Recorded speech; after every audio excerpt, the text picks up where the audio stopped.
the greatest feeling you can get in a gym, or the most satisfying feeling you can get in a gym, is the pump.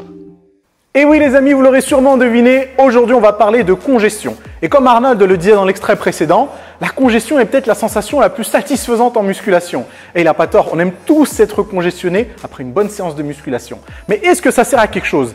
Est-ce qu'au-delà de l'aspect esthétique et éphémère, est-ce que la congestion peut nous aider à prendre du muscle? C'est plutôt une bonne question.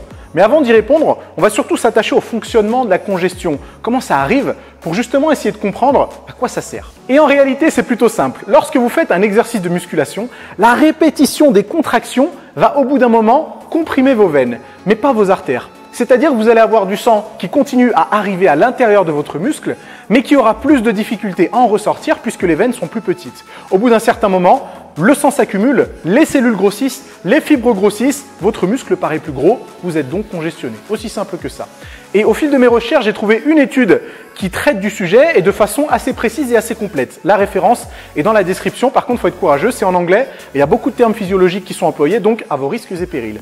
Et dans cette étude, on nous parle justement du fonctionnement de la congestion, mais aussi de son implication quand votre but est l'hypertrophie musculaire, mais sur le long terme, quand vous voulez construire du muscle. Et on nous explique qu'effectivement, on suppose que la congestion joue un rôle dans l'hypertrophie musculaire, ce qui est intéressant, ce qui veut dire qu'effectivement, la congestion peut nous faire prendre du muscle. Mais comment au juste cette congestion peut nous faire prendre du muscle? Et bien en fait, c'est expliqué de façon assez explicite dans l'étude que j'ai citée et je me suis permis de traduire le tableau qui y figurait parce qu'il nous permet vraiment de comprendre comment le processus fonctionne. Et il semblerait qu'une fois que les cellules gonflent, certains récepteurs détectent l'étirement de la membrane de la cellule. Cet étirement est perçu comme une attaque et l'organisme va s'adapter en initiant le processus d'anabolisme et d'anticatabolisme. L'anabolisme, c'est le grossissement des cellules. Le catabolisme, c'est le rétrécissement des cellules. Donc anticatabolisme, anti-rétrécissement. En gros, qu'est-ce que ça veut dire? Votre organisme s'adapte en initiant le processus de grossissement des cellules musculaires, ce qui est une excellente chose. Et en fin de compte, c'est exactement comme ça que ça fonctionne.